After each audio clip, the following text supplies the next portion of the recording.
नमस्कार दोस्तों, मैं सुनील कुमार आपका स्वागत करता हूं आपके अपने चैनल क्या ऐसा होता है।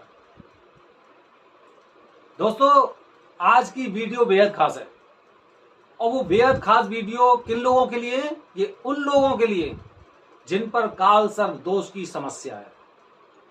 तो क्यों खास है? वो इसलिए खास है, आपको पता है कि सावन का महीना आने वाला है।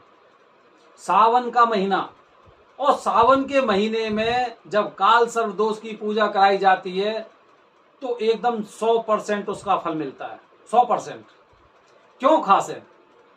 खास इसलिए मैं बता रहा हूं, इंग्लिश में बोलते हैं GOD, G generation of universe, O operator of universe, और D destroy of universe.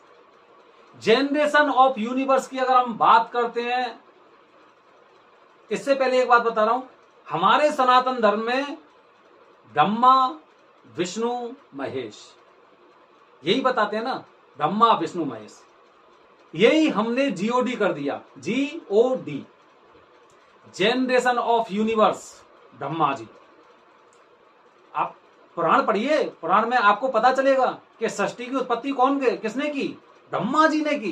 Brahma जी ने जनरेशन ऑफ यूनिवर्स, ब्रह्मा जी ने उत्पत्ति की। ऑपरेटर ऑफ यूनिवर्स भगवान विष्णु। पालनहार तो वही है हम सभी लोगों के। अगर हम वीडियो बना रहे हैं, इतने बड़े हो गए हैं, तो उन्हीं के द्वारा हुए हैं। उन्होंने हमारे हर चीज का ख्याल रखा है। पालनहार हैं वो हमारे भगवान विष्णु।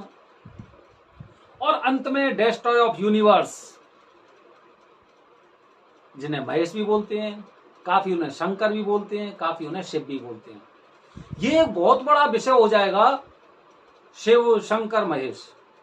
हालांकि शिव का एक अंश, भगवान शिव का एक अंश शंकर में, या फिर इसे दूसरी तरह से ऐसे समझ सकते हैं, साकार और निराकार। भगवान शिव निराकार है, शंकर साकार है। क्योंकि अगर आप भक्ति की शुरुआत करते हैं तो हर कोई इंसान एकलव्य तो नहीं है कि गुरु द्रोणाचार्य की मूर्ति लगाई और उसके बाद धनुर्धर हो गए। हमें कुछ देखने के लिए चीजें चाहिए जिससे कि हमारा मन, हमारा ध्यान भक्ति की ओर लग सके।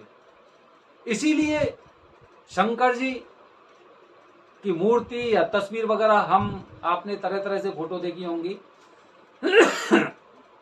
तो शंकर जी, जिससे हमें पता चलता है भाई गले में सांप हैं, डमरू बजाते हैं, त्रिशूलधारी हैं, साकार।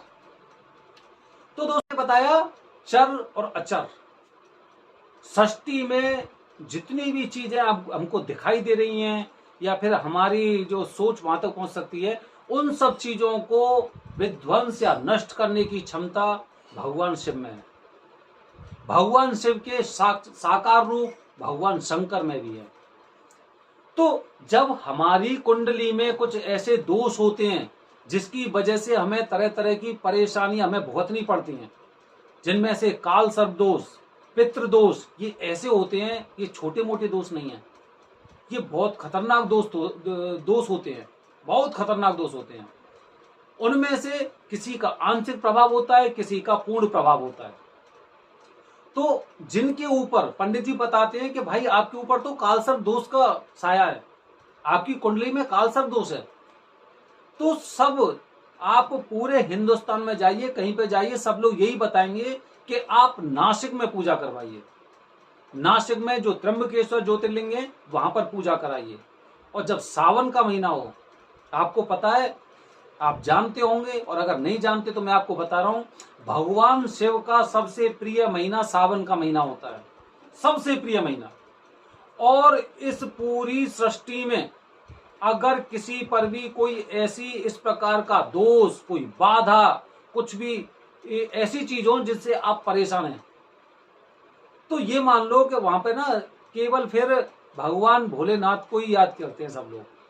सभी को देख लो, हमने जो ग्रंथ पढ़े हैं, पुराण पढ़े हैं, उनमें भी तो हमने यही सुना है, जलंधर हो गए, त्रिपुरासुर हो गए, क्या हुआ?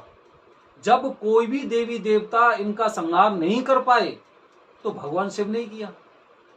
तो ये तो छोटे मोटे दोष उनके लिए छोटे मोटे दोष हैं कि काल सर्प दोष। तो अगर आपकी कुंडली में काल सर्प दोष है तो सावन के महीने से अच्छा कोई दिन नहीं होगा। सावन के महीने में आपको तिथि का विचार करने की बिल्कुल आवश्यकता नहीं है। ये पूरा महीना सावन का महीना ऐसा है कि इसमें भगवान भोलेनाथ जी इतने प्रसन्न होते हैं कि हल्की सी छोटी सी पूजा करने से भी वो बहुत खुश हो जाते हैं। उनके बारे में मैं एक बात बता रहा हूं, आपने शायद वो सुना होगा, भोलेनाथ जी का एक मंत्र है, वही चार चार जो फूल धतूरे के, चार चार जो फूल धतूरे के, बेल के पात और पानी चढ़ावे, बेल के पात और पानी चढ़ावे, गाल बजाए के बोल जो हर हर महादेव धुनी जोर लगावे, तिनई महाफल दे सदा शिव सहजई मुक्ति भुक्त सो पावे, बड़ भागी नर नार सोए जो सांव सदा शिव कौन है ध्यान। फूल धतूरे के, बेल के पात और पानी, इन्हें किसी मौन भोग की जरूरत नहीं है, इन्हें 56 भोग की जरूरत नहीं है। आपने कहीं नहीं देखा होगा भगवान शिव के ज्योतिर्लिंग में या वहां पे किसी ने कोई 56 भोग कर रहा है। फूल धतूरे के, बेल के पात, जो बेल पत्री होती है, बेल पत्री के पात और पानी, धतूरे के फूल, बेलपत्र और पानी, और ओम नमः शिवाय कर दो, हो गए हर हर महादेव। तो अगर आपकी कुंडली में अगर काल सर्प दोष है तो ये मान लिए कि अब जो आने वाला महीना, जो सावन का महीना आएगा, वो आपके लिए सर्वोत्तम है। तो देरी मत करिए, सावन का महीना आने वाला है और आप उसमें बिना तिथि का विचार किए, आपके पंडित जी जब भी बोल दें वहां पर आप पूजा करवाइए, और सावन के महीने के बाद आप देखिए कि आप ये कहेंगे कि मेरी तो सारे दोष खत्म हो गए। एक बात बता रहा हूं आपको कि काल सर्प दोष की पूजा लाइफ में 9 बार करते हैं, 9, क्योंकि 9 नाग होते हैं, 9 नाग की पूजा होती है, और हर 5 साल के पीरियड में आपको एक बार पूजा करानी अति आवश्यक है। हर 5 साल में, 5 साल में आपको पूजा करानी पड़ेगी। जैसे कि हम अपने फोन का रिचार्ज करवाते हैं, रिचार्ज खत्म हो जाएगा, या फिर जैसे हमने अभी हाल में वैक्सीन लगवाई थी, वैक्सीन लगवाई तो वो बताता है ना कि भाई ये वाली वैक्सीन अब आपकी ये पेंडिंग है, ये ड्यू है, आप दूसरी डोज लगवाइए, ऐसे। तो 5 साल तक वो वैलिड रहती है, और 5 साल के बाद ही आपको वो दूसरी पूजा करवा लेनी चाहिए, करवा लेनी चाहिए। अगर आप पहले रिचार्ज करवा लेते कोई दिक्कत नहीं है, तो आपको पूजा करवा लेनी चाहिए। और फिर ऐसे ऐसे करके आप हर साल में, 5 साल में अगर आप पूजा करवा रहे हैं, तो जब आप देखेंगे दूसरी तीसरी पूजा के बाद से आपके दिन ना इतने अच्छे और सुनहरे दिन शुरू हो जाते हैं कि आप बाद में कहेंगे कि पता नहीं मेरी लाइफ में कुछ अच्छा हो रहा है। लेकिन अगर आप सावन के महीने में पहली पूजा करवाते हैं तो इसी पूजा के बाद से आपको उसके अच्छे परिणाम देखने को मिलेंगे। ये हमारा जांची परखी हुई चीज है, ये हमारा खुद का अनुभव है। सावन के महीने में तो अगर हम बेल की पात और पानी चढ़ा देते हैं, धतूरे के फूल चढ़ा देते हैं, जब उसी में हमें इतनी सिद्धियां मिल जाती हैं, तो काल सर्प दोष की पूजा तो ये मान लो कि बस आपके जो बुरे दिन थे ना, वो केवल आज तक थे, और आज से आपके अच्छे दिन शुरू।